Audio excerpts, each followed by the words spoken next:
Hi, this is the Dr. Renee Show. Thank you so much for tuning in. If you've never watched the show before, this show is here to motivate and inspire you to live the life that you deserve. Because let's face it, this is not a dress rehearsal. You've only got one life, so don't need to wait. You need to live life now.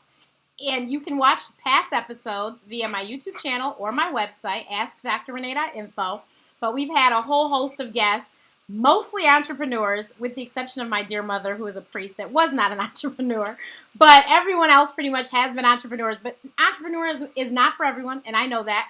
But I think that when you do what you love what you do, and you live the life you deserve. So find whatever that is for you. So tonight our guest is Ramon Ray. Thank you so much for joining us this evening. You're welcome. It's a pleasure to be here. I'm excited. So Ramon, he started 3 companies. He's a journalist. He's an author. He's a speaker. And he founded a magazine, which we had one other guest that founded a magazine too. So you're the second one. But I'm so excited to hear his story because, as you guys know, most of my guests are personal friends of mine. I know their stories in and out, and that's why I share them with you. But I saw Ramon speak at Blogalicious in Atlanta in 2016, and I knew before he finished that I wanted to make sure he was on my show and met him outside the room as soon as he got done so that I could make that happen. So let's get started. So first of all, where did you grow up? I grew up in Brooklyn, New York. Grew up in East Flatbush in Brooklyn. It was a Caribbean community. I'm not Caribbean, but in the Caribbean community where you have beef patties and jerk chicken and other things, on the little bodegas or restaurants. And ironically now, a lot of the big word gentrification is happening, so it's totally changed. But that's where I grew up, in Brooklyn, New York, and Flatbush. And we are West Indian. So I was just about to say, oh, you're West Indian too? I'm not. Yeah, but I've been to the West Indies and other Jamaica, Trinidad, Aruba, all over the place many times. My dad stopped over from when he left Antigua. He lived in Brooklyn for a period of time. Okay. Like most West Indian people. Absolutely. And then I went to Golden Crust to have beef patties. I love their beef patties, but the Caribbeans tell me, oh, no, Ramon, that's not authentic. That's like having, a foreigner coming here to have McDonald's thinking that's grilled food. I'm like, excuse me, I didn't know. So. The people that started Golden Crust are Jamaican. Okay. Yes. So, what did you want to be when you grew up? Well, I wanted to, and I still want to be, halfway. I wanted to be in the Federal Bureau of Investigation. I love the science of protection and investigation. I still love it. It's a hobby of mine. I read a lot of books on Navy SEAL, Secret Service, and other things related, security and protection. I love it. So that's what I wanted to be. I recall writing a letter to the FBI field office when I was a kid. And, you got to do like 50 push-ups, and I did like 11. So now I do about 60 to 65 push-ups a day, sometimes twice a day. But yeah, I wanted to be in the FBI. Now I really would love to be in the Secret Service. I'm not the Dr. Renee. You know what I do. But that's my dream is still. And by the way, I'm a graduate of the FBI Citizens Academy, if that counts. So I didn't even know they had that. They do. So what does that give you the authority to do, or? Yeah, I mean, basically, you can arrest people. People who have like online shows, you can arrest them if the show's not, No, it's really an ambassador program that the FBI has, an ambassador program really to make the community stronger. In community, and I mean in the greater sense, right. Community. So it's not for everyone. They do give you a background check, and you do have to fill out applications. It's not 500 people, but it's really that community leaders, as it were, and other people I guess they think deserve it and are cool, come in. And at the time I took it, it was a few years ago. It was a 10-week course where you go in there and just take, I wouldn't say lessons, but briefings by the FBI. We got to go on the gun range and hear briefings from senior FBI agents. So, like the biggest quote I can remember is, if you see me, you should run and make sure you're running faster than me. Because if you're behind me, you're probably dead. So, he was a guy who deals with anthrax at the time, when you may remember. Yep. I used to work at the UN, by the way, and there was an anthrax envelope. He was like one of the guys first on the scene. So those are the people we got to talk to, and I have a great appreciation for law enforcement in general, but especially for FBI and other federal agencies that do law enforcement. So what did you go to school for? That's a good question. Well, I went to the School of Hard Knocks. That was my primary school, but I went to NYIT and studied electrical engineering, which was a mistake. Renee, you tell me. I don't know if it was a mistake, but I studied electrical engineering because the guidance counselor at the time, I mentioned the words electricity, father, wire cutters, Radio Shack, and I guess they're like, oh, electrical engineering. But that wasn't for me. I'm not the guy to tell you, I don't know if you can see this, if you drop this, measure the density of it and tell me, what planet it's on. That's not me. So, but hey, I started with electrical engineering and then ended with a bachelor's degree in marketing. So, but I'm glad I went to school. And as you know, it disciplined your mind, but electrical engineering definitely wasn't the right thing for me. So I laugh hard because I started out chemical engineering. Okay.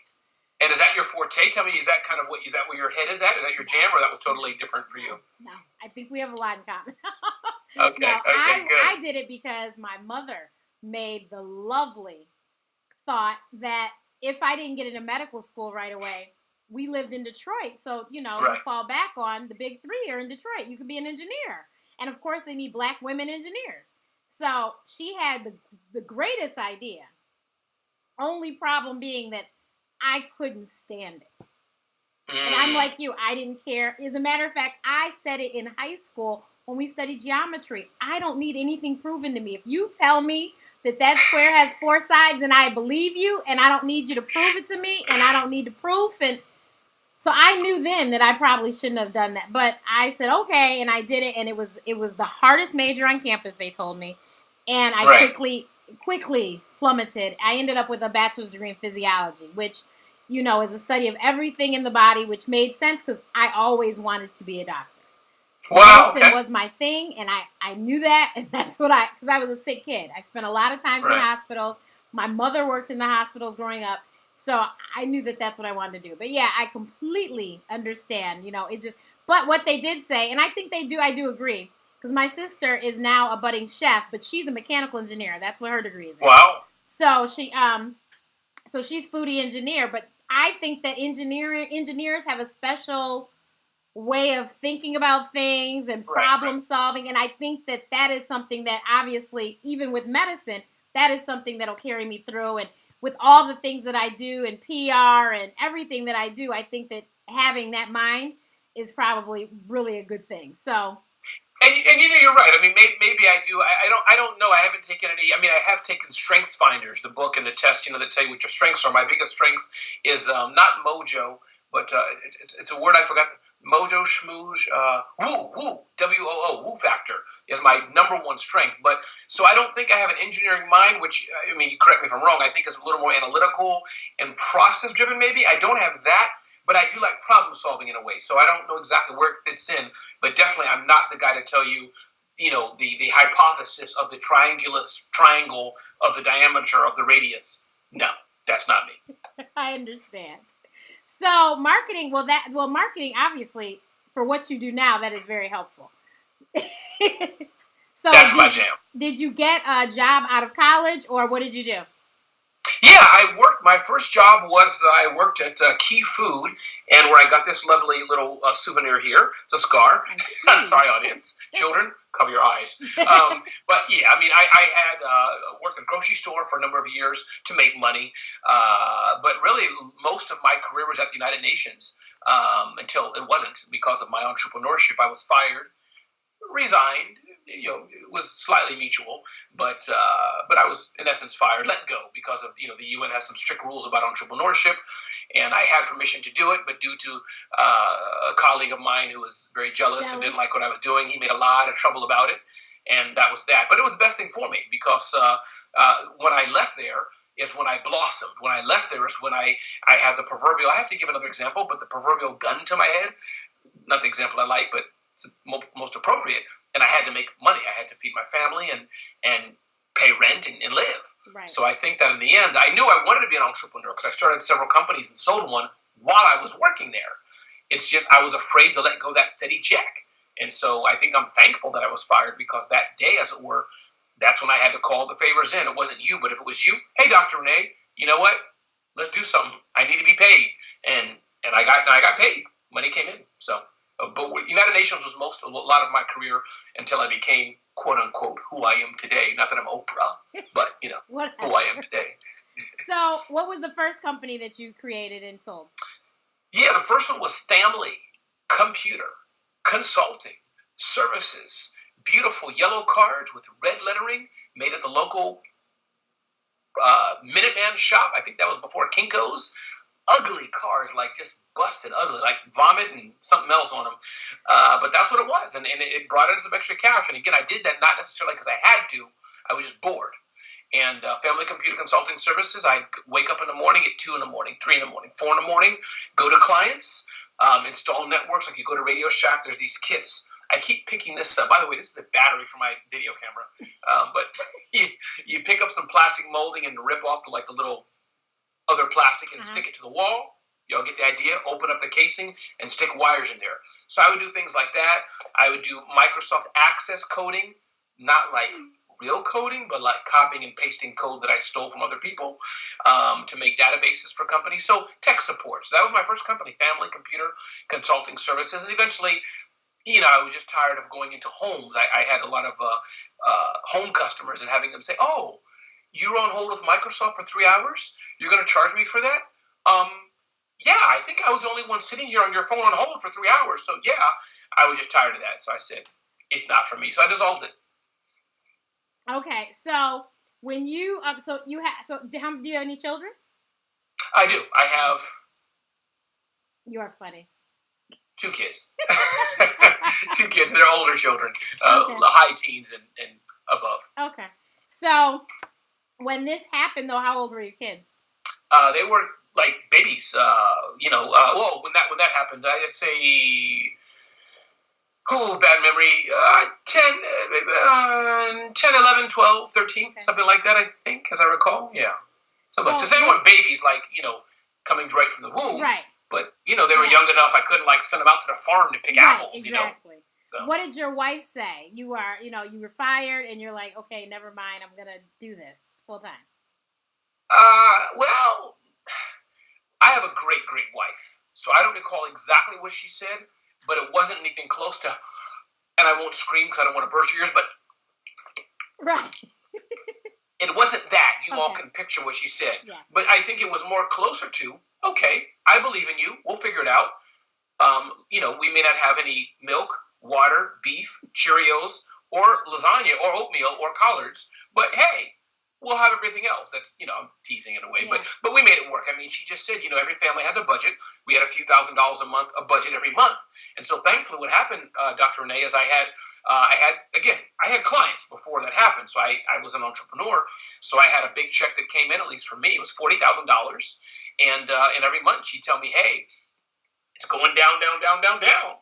And that was really the beginning of the entrepreneur. And from there, as the money got down, next company called, hey, Ramon, can you come and speak? And guess what? You learn pretty quickly not to say, oh, no, I'll come and speak for free. No.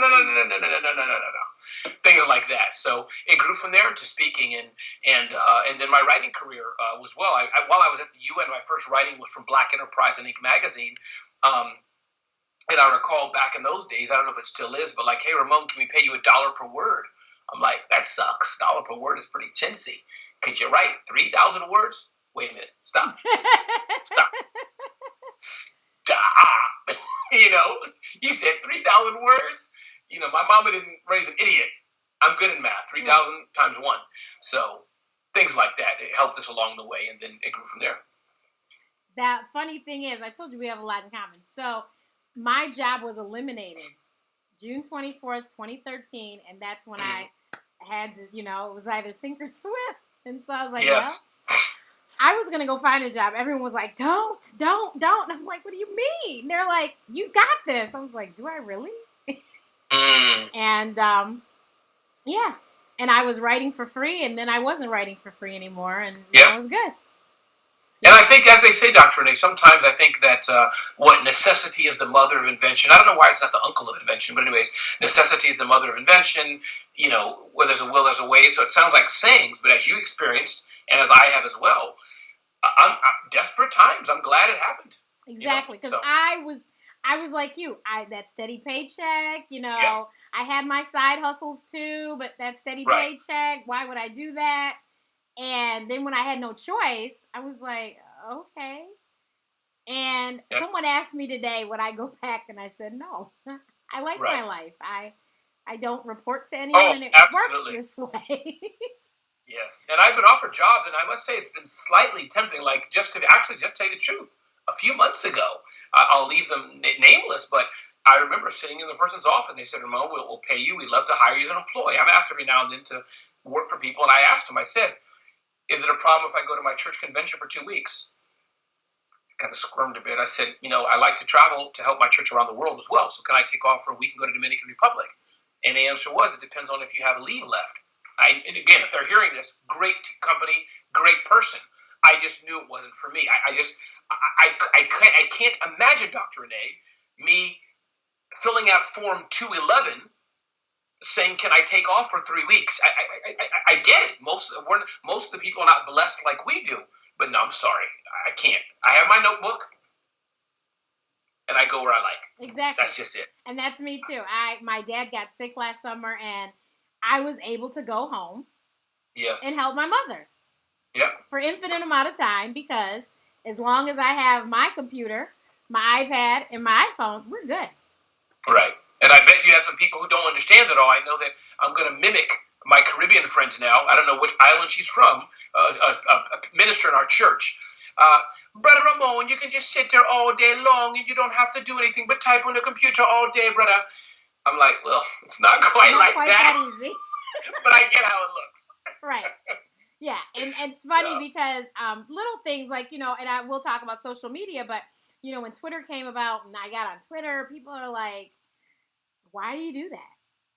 And I was like, don't worry about it. It's just, and they're like, why do you have to tell people when you go to the bathroom? I go, I don't. Yes. And I'm like, I don't care to know about anybody else doing that. And I'm not going to share that with you either. Right. So, and I saw, and I'm sure you saw too, I saw that where Twitter could go and how it could be used. And so I always used it as such. Yeah. And I've received clients, gigs for myself, for my clients, all just because of sitting there on Twitter. And actually, I saw that you spoke on stages with Daymond John. He is the reason that I actually started tweeting. Wow. Tell me about that. What was he just kind of prompted and you heard enough about it and you started, or what? One of my friends told me I got on, and Twitter.com, if you recall, remember, it used to not be very user-friendly. It was very complex. I was like, oh my God, I need that engineering degree to figure this out. And I gave up. So then I was going to the first inauguration for Obama. And I said, I think I should tweet. I just had a feeling that I should tweet. But I didn't even have a data plan on my phone. So I figured out how you could send text messages via Twitter. I was like, okay, I'll do that. So I did a little bit, not a whole lot, got rid of it. And then I didn't worry about it again. I was at home in between meetings for work. And because I was the medical educator for the blood bank here. So I had 40-some hospitals at one time. So I'm in between hospitals sitting at home. And I saw on the computer, I opened up Twitter, and I saw Daymond John. He tweeted something about RT this at this time. And whoever's the first one, I'll call them. And I didn't know what RT meant. I didn't know what time zone he was on. I was doing all sorts of Google research to figure everything out in that sentence. Because I didn't know anything. And do you know I won? No. That's good. And did he call? And wait. So I win. Mind you, now I got to go to the hospital. So I get in the car and I'm going. I get a text message with my DM saying I won. I said, oh my God.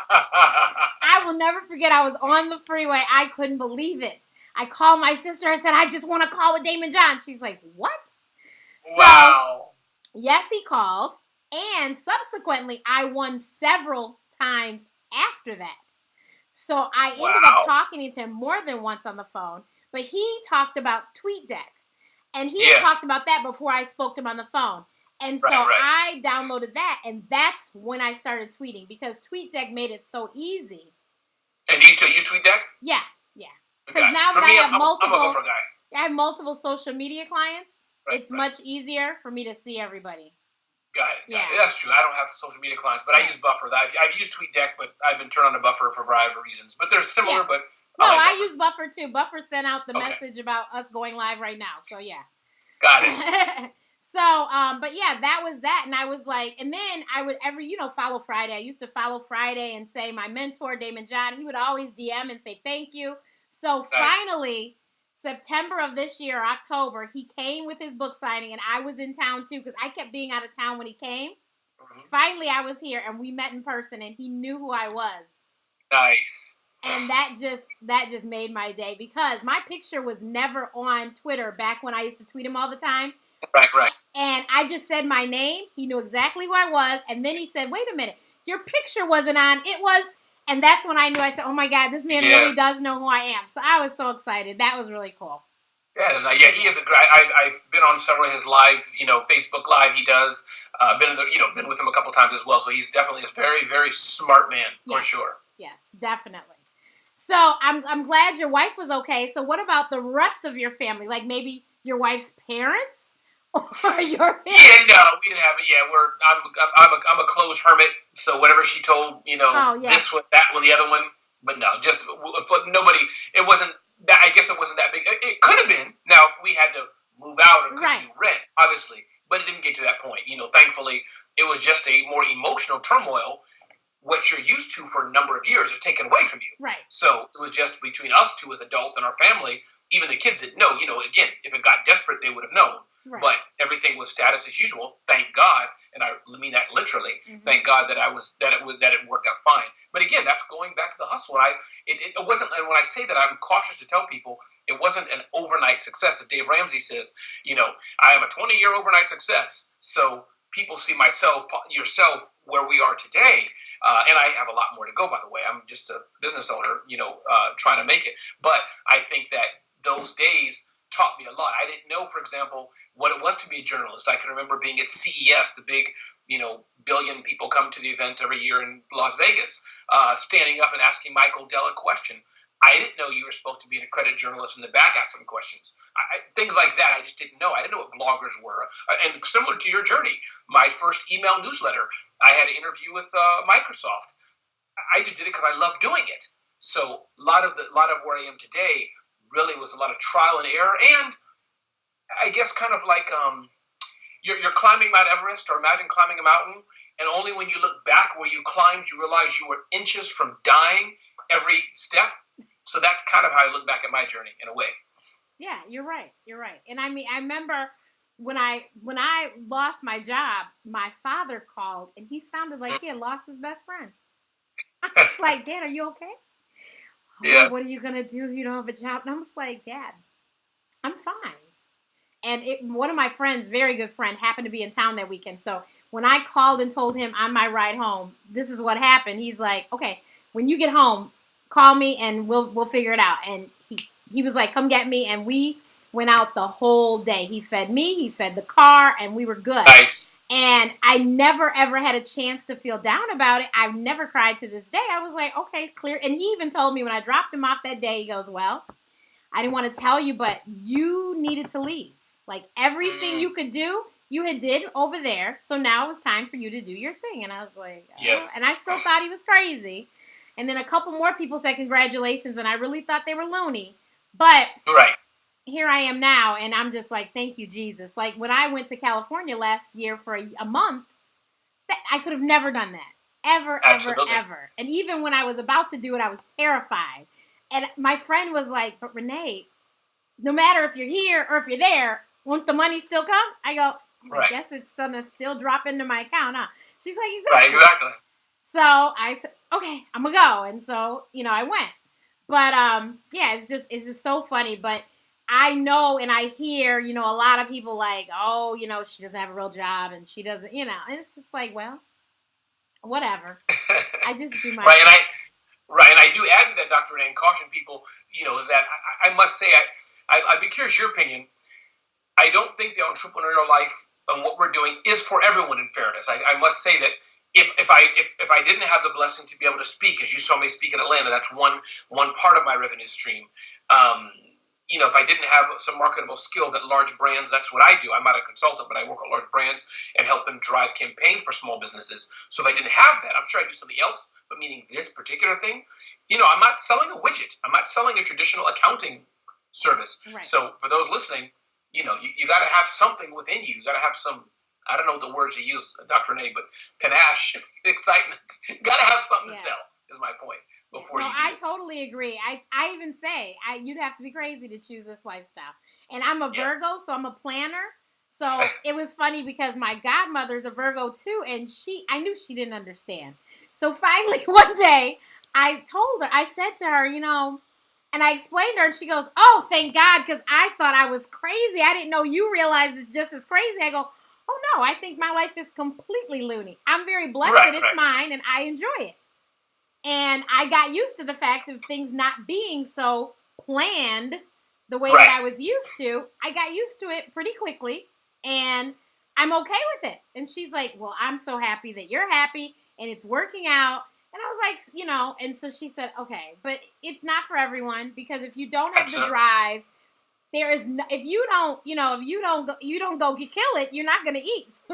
Absolutely. That's exactly right. And I guess the other part, I don't want to go off the reservation, but I think that, and going back to that, as you grow, I think you can build systems as you mature and grow to have the check come in where you're doing nothing, which is kind of the point I'm at and growing into. So, but you're right. If you don't kill it, you don't eat unless you're building some system. But which is the advantage of a company? You go in. "Good morning, Bob. How are you?" "Yeah, sales are good, Bob." And hit the elevator button and go up to the floor and sit in your cubicle. And that's good. I'm not mocking those who are listening. Those of you who have 9-to-5 jobs, that's a blessing. That's good. I'm just saying, meaning it is a different life. And it's just, I didn't know until I sat in office that that's not where I belonged.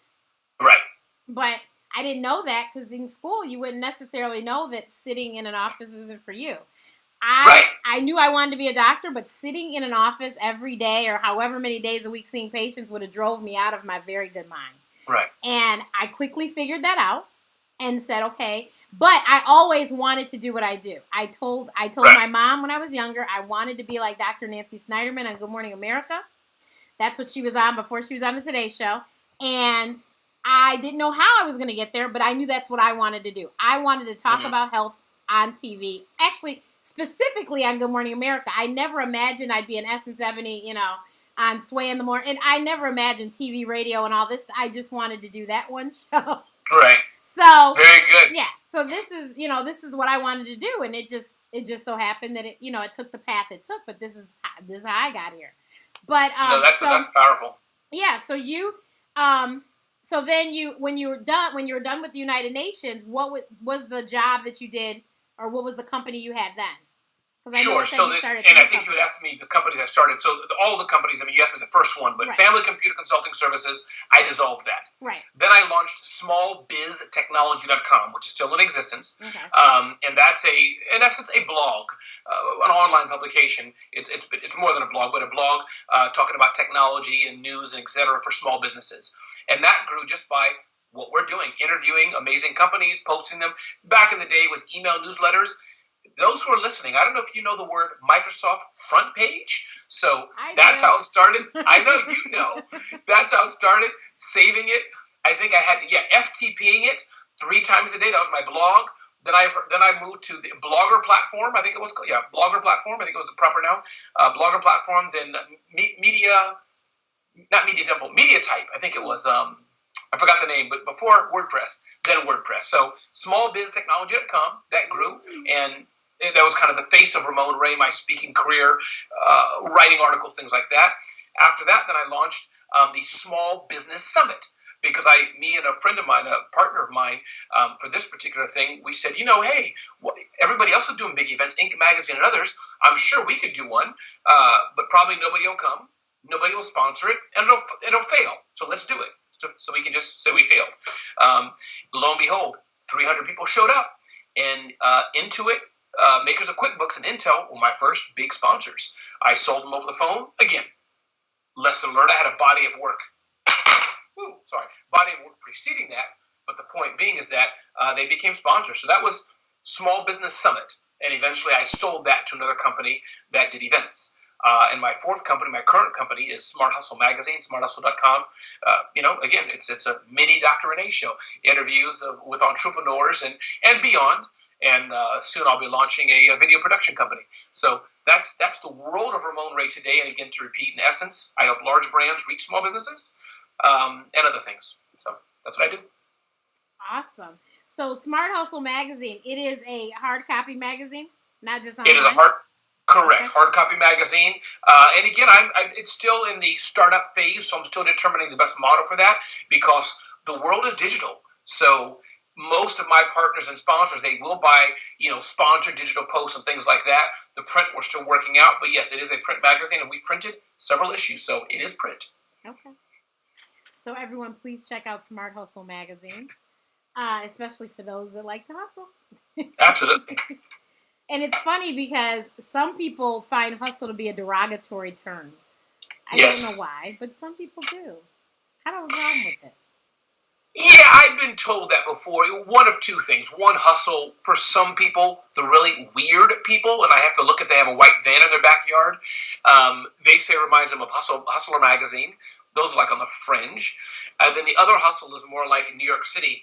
Hey, buddy, I got a watch. No, I got two watches. No, hey, you want a washing machine? I got that too. So those are the two things I've heard, but in the minor sense. But when I'm with my peeps like Seth Godin, people like us, do this. People know what it is. Yeah, grind, hustle, sleep. Exactly. Yeah. But I bought the domain, by the way, at a auction. Somebody owned the domain Smart Hustle, and I had bought other domains, More Hustle, Hustler, not Hustler, excuse me, but Hustle More, Hustle Power, Smart and Hustle. All my friends, Ramon, no. If Smart Hustle's out there, every other thing sounds stupid. You got to get Smart Hustle. So I bought it for a couple $1,000. So. Somebody tried to sell me, because my original domain was .com, AskDrRenee.com.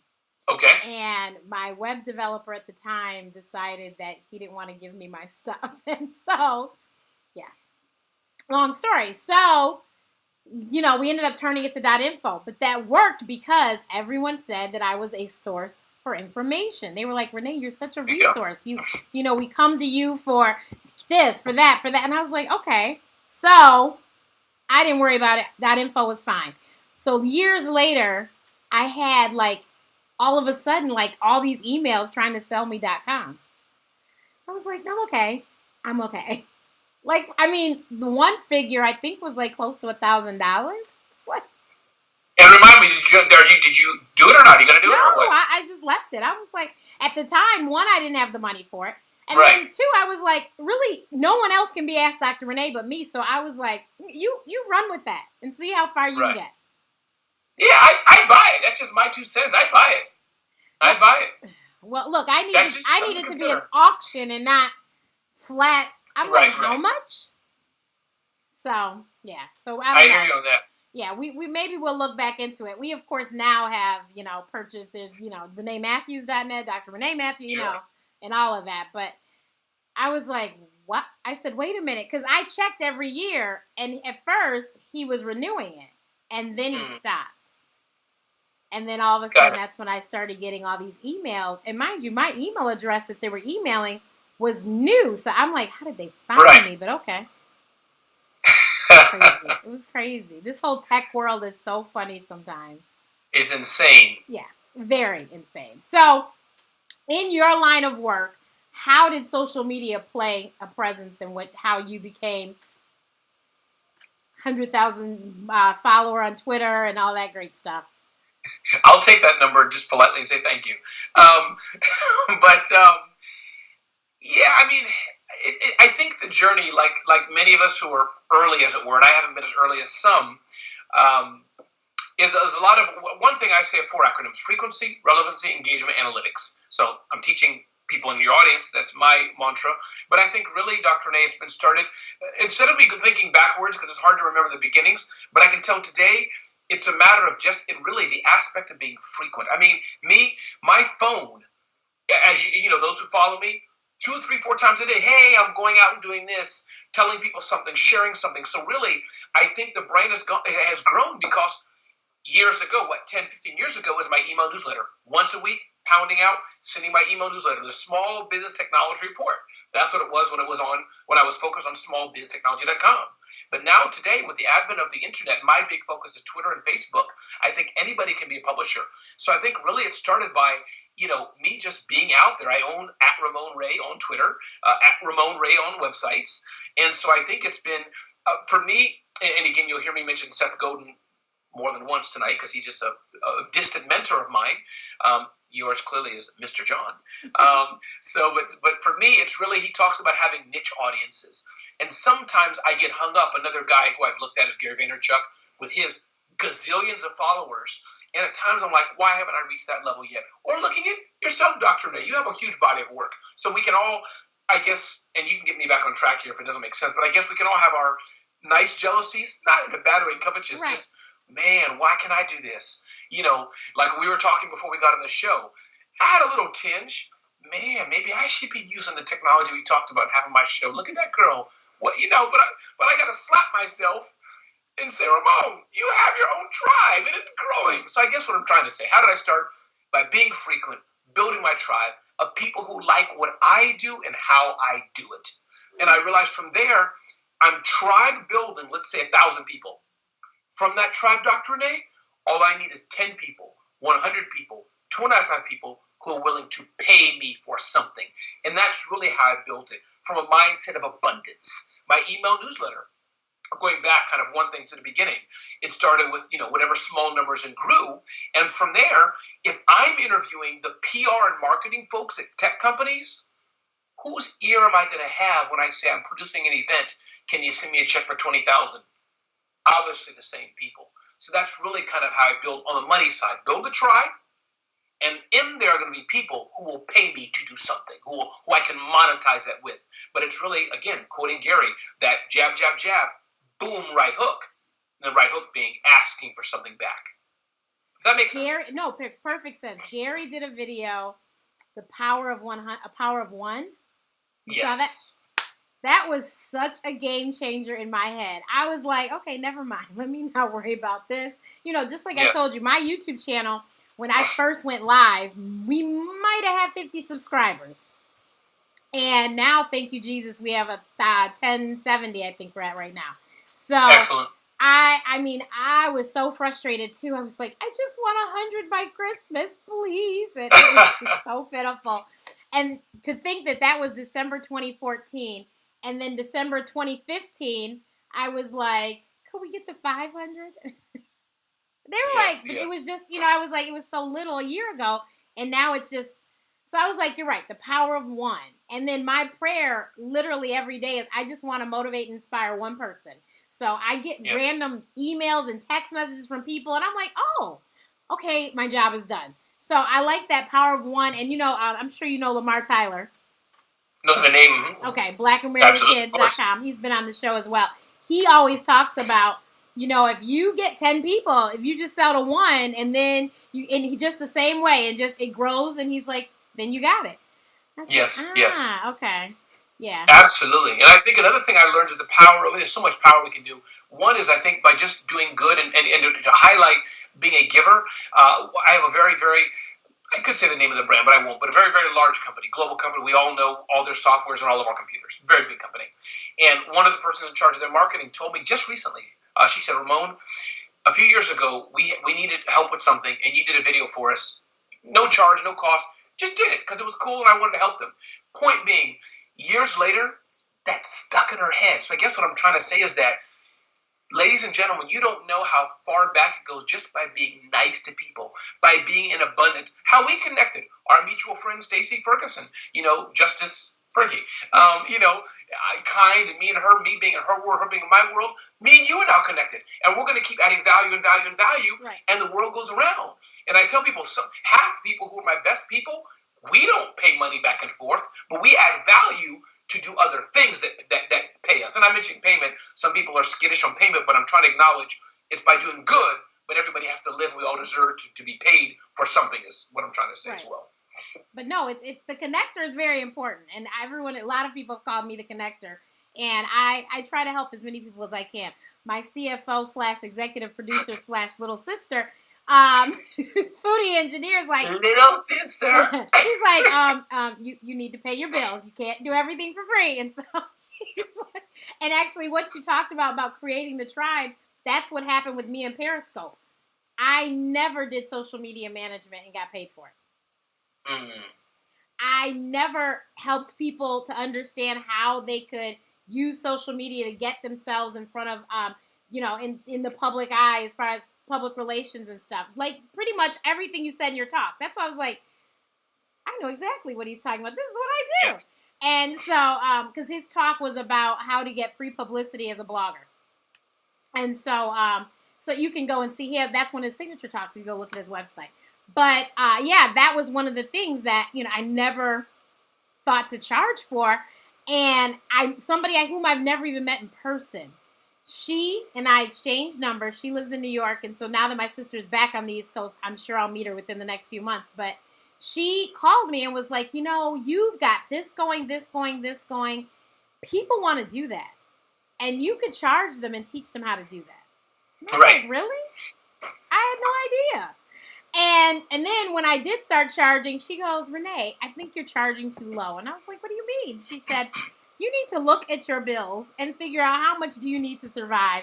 And you need to charge accordingly. And I was like, really? She goes, because the information is invaluable. She's like, people need it. So they will pay what they need to pay to get it. I said, okay. And I will never forget that for as long as I live. And actually, I did get a business coach this year, and my first online course will be dropping and launching very soon. And guess what it is? Live streaming. Wow. And make sure you share that with me so I can spread it to the smart hustle audience. I will. Hey. So my core audience, my brand coach has pulled this is our core audience is medical professionals, as you see my little logo over here. Mm-hmm. And so that's what it's saying. That's what the title is. But of course, anyone can use it. But that's who we're going to target because right now, as far as PR clients, I have medical doctors. And she's like, I think, that works for you. I said, it does work because I know and they know and we know what we're talking about and we do our thing. So, yeah, I'm really excited to, launch this course. I can't wait to hit the button and say launch because then. When is it launch? We don't have a date yet. But I'm hoping that I get it. This is my week that I'm going to try and get everything finalized so that I can start my, there's my little rollout for next week, hopefully. So it'll be done before the month. Good for you. Yeah. So, it's funny. My sister, she said that Seth Godin is on Dave Ramsey sometimes. Yes. And they have an event. I think the event already passed or it's going to happen. And there was an event after with Seth Godin, Dave Ramsey, and Gary Vaynerchuk that I paid expensive ticket, but it's worth it. So no, Seth Godin's my guy, Dave Ramsey, Gary, and Dr. Renee. Thank you. Me and my sister, I introduced her to Dave Ramsey. I used to hear him on the radio when I was leaving work, every day the same time I'd be in the car. And I was like, and so I went to visit her and was like, we're going to listen to this guy. And I had downloaded some stuff on my iPad. And I was like, listen. So we had a long ride and she's like, the girl signed up for FPU after I left. Wow. I was like, wow. Okay. So she's graduated from Financial Peace University. And, but yeah, we love Dave Ramsey. Love Dave Ramsey. Excellent. And Seth Godin, a friend of mine told me about him years ago because I was not familiar. And she told me I forgot the name of the book now. The first book I think it was he had. Purple Cow. Huh? Purple Cow, possibly. Yes, I think so. And I was like, okay. And I said, wow, he's pretty amazing. And then Gary Vaynerchuk, Paul Carrick-Brunson told me about him.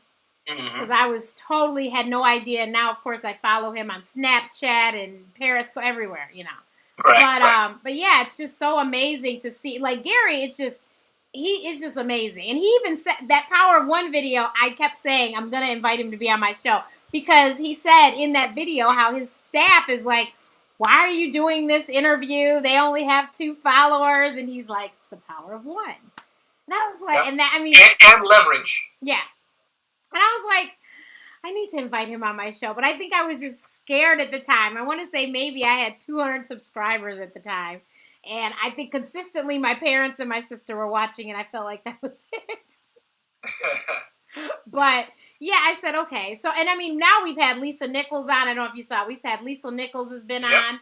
I don't know if you're an old school hip hop head like we are, but DJ D Nice was on, Kwame was on. Old school R&B, Stephen Russell Hart from Troop was on. So now we've had some people with a bigger name. I'm like, oh, well, maybe I can get Gary. Hey, all you got to do is ask. And I'll be speaking to Lisa in about 2 weeks, interviewing her for her Smart Hustle audience as well. Oh, okay. Yeah, she is phenomenal. So what is your philosophy? She said, I think that every millionaire has 9 streams of income. What do you think?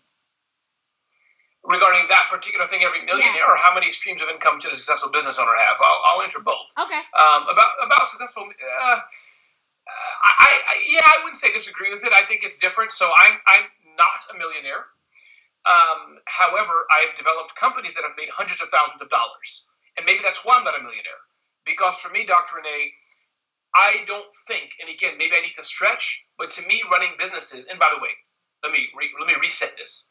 To be a millionaire doesn't mean you have to have companies earning millions of dollars. You can save money, other things happen to you. But the point being is that my strength, I don't think, is running large companies, million, 2, 3, 4, 5 million. I run right now companies that are in revenue of hundreds of thousands of dollars. That's comfortable for me because I work out of a home office. I have a small team of 2, 3, 4, 5, maybe up to 10 people, and that's comfortable for what I can do. Where I don't need a director of this, director of that. So for me, I think maybe she's right, but I think it's not 9 streams of income, in my opinion. I believe it's scale. That's what I believe, scale and best practices. Because if I wanted, I probably could have 2 or 3 businesses generating millions of dollars in income. The reason why it's not is because how I want to live right now. Home office. I love doing things myself. I love the hustle life. To scale up a bit, like talking to New Rules of Work. This is a book by The Muse. Maybe you know them. It's a career site, The Muse. So, I am familiar. Right. So in her case, she has an office, 50, 75 people in there. My point being is that to build that, you have to have larger scale, bigger visions, more money, more overhead, and often cases more headache. I don't want that. So she may have a point there, but I think it's more so not just 9 streams of revenue. I would say a bigger vision and maybe some better systems. But I would say, is that the right question? Because I would say, Dr. Renee, I'd love to know your opinion. I don't know. Millionaire? For me, I have a Honda CR-V 2008. Beautiful body, shine. I go around the world and travel with my family. I think you need money. I'm not going to say that. But I love my Charles Chouette shirts. They're kind of pricey. I'm just trying to show you what I'm trying to say. Yeah. Can you help me say that better, what I'm saying? I have a feeling you can say what I'm trying to say better. No, I mean, I'm the first person to say that money does not buy happiness. And they say more money, more problems. Right. So exactly. Even like with Lisa, she's publicly traded. Yes. All the stuff you have to go through, yes, and all the questions and all the transparency to get that done. Do you really want to do that? I don't know, So you're right. Understand. Right. And again, so she has a point. And as also the other thing, nothing to do with Lisa Nichols. She's off the hook. Right. But another thing, just educating business owners, is that Mike Michalowicz, another maybe person you've had, but he has a book, Profit First. He always says companies can make, let's say Uber, they're a $1 billion company, but they're losing billions a year. So I think that's another thing, going back to your sister with, Dave Ramsey, and that I also try to look at as well, that, I want to be able to run businesses that generate a few $100,000 in revenue and bring a lot of that profit back to my home. Right. That's low overhead. Exactly. Yeah. And I mean, just like you said, with employees, you have to worry about paying them. Yeah. And the larger you get, the more people you have to pay and the more they need to get paid. So it is all relative. Exactly. What would you tell to somebody who is, you're Smart Hustle. So what would you tell to somebody who thinks they have a really amazing idea? If you have a really amazing idea and you want to turn it into a business, I would say, by any means can you get 3 strangers to buy it. So I can go into detail if you want, but whether you want to build your own website or pay a small bit of money to build it, whatever it is. But somehow, can you get 3 people to buy it? Because I think until people buy it, you and Dr. Renee are God sisters. She bought it. Doesn't count. Dr. Renee told her boo to buy it. Doesn't count. Dr. Renee told Ramon, boy, you better buy this. Doesn't count. 3 strangers until you can take that lemonade stand, say, hey, we have a new pet rock. Can you buy it? So that's what I would do, because once people buy it, now you know you have real traction. It's not emotional towards you. So that's what I would say. And then I would say, keep hustling. Get a business plan. Look at your numbers. Get smarter about it. Try to look at people around you. Listen to people like Dr. Renee to listen to their mistakes so you can screw up less and go for it. But an idea, a lot of people have ideas, but to turn an idea into a business is hard. Yeah, it is. It is. And, you know, now with so many people not necessarily having a product, but having a service, you know, it gets very interesting. Very interesting. Absolutely. But now the new thing is digital products. So. Correct. Yeah, correct. Digital products are a big thing, and I think that, you know, it's something I don't have a digital product per se yet. Right. I'm launching a new service, but I think digital, whether it's a digital product or if you count this as a digital product in a way, it's not exactly, but meaning you have to be online and doing something digital in some way, shape, or form. Yes. For sure. Yes. And what is your take on video and live streaming? Do you agree with everyone? Okay. Yeah, I think it's a must. I mean, video is a must. Video. Live streaming, I'm still on the edge on that. I mean, you should do it if you can, like we're doing it now, a form of live streaming. But I'm not sure everybody has to live stream something. That's just me. I do think there's merit to having a regular show. That's for sure, as you're doing. And I don't have that yet. I've had shows before. But I think video is a must, for sure. Yeah, I remember in your talk, you were saying, you asked how many people have a YouTube channel, and it was a really low number. I was shocked. That's right. I was so because surprised. It's tough. I didn't think it was that hard. Like the channel part, I thought that was the easy part. It was when I actually decided to start doing regular content that I was like, oh, I'm in over my head. Because booking, I mean, you and I know, booking can be very difficult. Well, getting us here, right? Exactly. That's what I'm saying. One of us had to change. Right. One of us sent another email to possibly change. Yes. So it's tough. It's tough. It's tough. It's tough. And as I tell everyone, I am the booker, the writer, the producer. Thank goodness my sister takes care of things in the control room while we're live. But all the beforehand, I've taken care of. So, yeah. And there was no coffee in the green room, by the way. I'm very disappointed. I'm so sorry. Please tell your sister. Yes. Well, actually, next time she'll cook. Okay. And, you know, because like I said, she is a budding chef. She was on the Rachel Ray show. Yeah. So, she's serious about hers. Yeah. Wow. Okay. We're nourishing that, and hopefully she'll be the one supplying the craft services at the Ask Dr. Renee show one day. So I love it. Yeah. She has just sent me a message. You play the piano?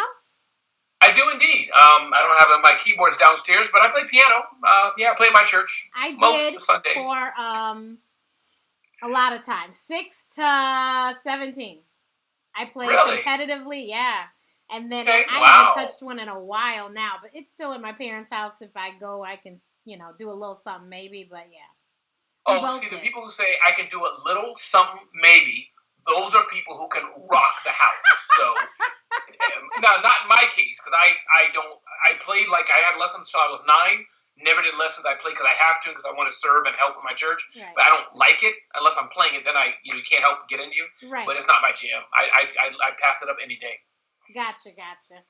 Yeah, I think I wanted to when I was younger, and then my parents bought a piano and was like, okay, you're playing, because we bought a piano. So then I had no choice to keep with it. Maybe I'll pick it back up later in life. I don't know. We'll see.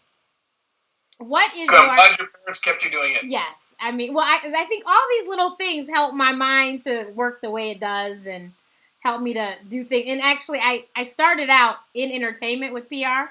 So I guess that kind of helped with that too. But yeah. But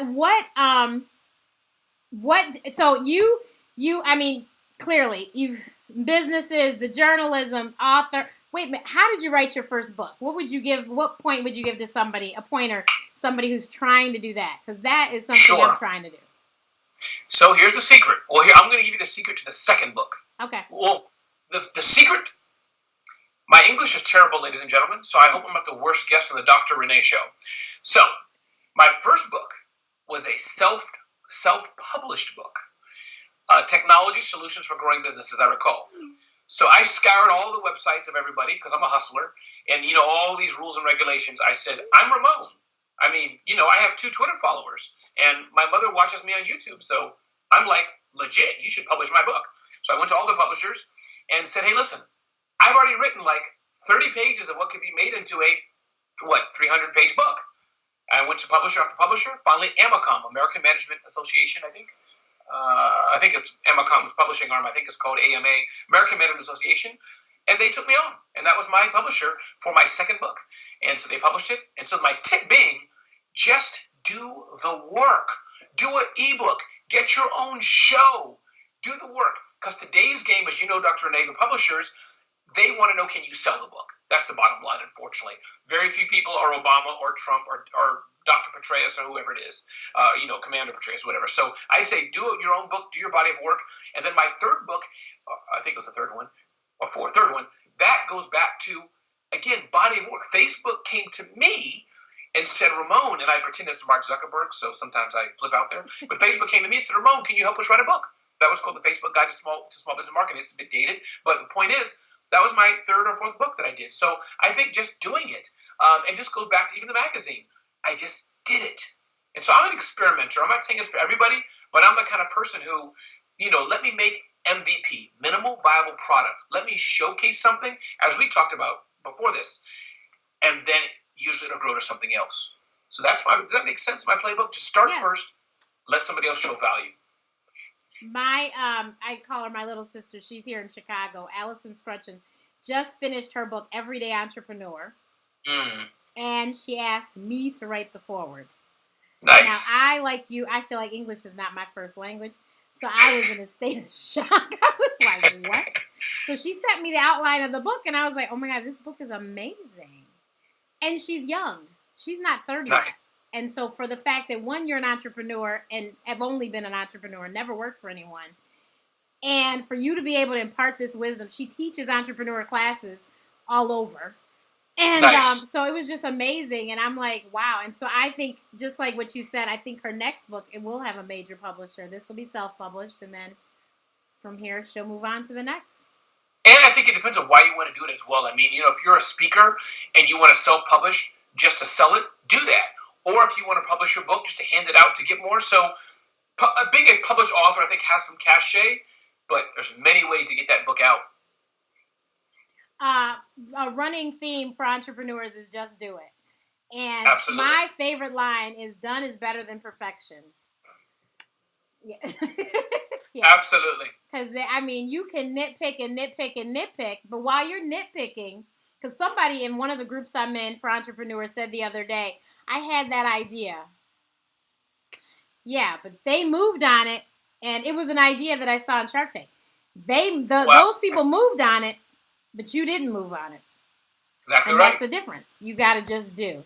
And not that there's not room for you as well, but this is why you have to do. If you don't just do it, somebody else will come in your space, and then, you might then feel like, oh, I can't do it. I need to come up with a different idea. Absolutely. So what is next for you? Next for me is the launch of my new company, YourSizzleVideo.com. The website's not up, so if you go to anybody, it'll be dead. But YourSizzleVideo.com is a video production company. So that's probably next for me. So I can have, going back to Lisa Nichols, a stream of revenue. Well, the first reason is really to help small businesses. That's really because there's a need in video. As you know, video is my jam. But really to have another company revenue stream that I can grow and do some more things that are not my time. After that, I want to do more international travel. I'm on the cusp of going to India and doing some guest lecturing in India. And from there, I'll probably go to Australia, Saudi Arabia, England, and on and on. I think those are two things. And then from there, we'll see. I'd love to be on a TED Talk. I mean, if I'm on the Dr. Renee Show, TED Talk is not far from that. So, and I really mean that. I'm not, I really mean that, so I respect what you've done. So I think those are really where I'm going. I have another book or two in my head. So those are a few things. Sounds cool. I would love to be a speaker on the level that you're at. I'm just, baby steps. I actually I get a check from speaking now. I was like, oh, this is good. Now they just need to be a little larger. We'll be on our way. But yeah, that is really cool. And I'd love to do a TED Talk too. Actually, there's a TED Talk this weekend, and I know two of the people speaking. I was like, wow, it's just, nice. I feel like every time something like that happens, I'm like, it's getting closer and closer and closer. Like, I told my mom, I have friends that are on TV on a weekly basis that I personally know. And I was like, so Mom, I'm in the right room. I'm just waiting for my turn. When my turn comes, I will be more than ready. Amen. That is for sure. So everyone, please follow Ramon Ray on everything at Ramon Ray. His website is ramonray.com. And there you can keep in touch with him. And then you can see when his new company launches, because I'm sure that there's some small business people out there that could use his services. By the way, your sizzle reel was really nice. I watched it. Thank you very much. I appreciate that. Thank you. So thank you so much, everyone that has tuned in tonight. Next week, we have Sister Scientist Erica Douglas. And she is an amazing chemist who has created some of the most amazing natural hair products that I myself have used, and probably some of you other ladies have used as well, and some gentlemen. So definitely you will want to tune in next week.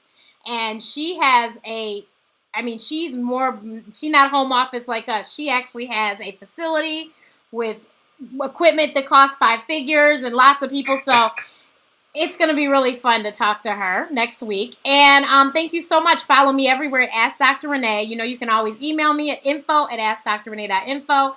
And feel free to share, subscribe to the channel, and let everybody else know what we're doing over here at the Ask Dr. Renee Show. Good night.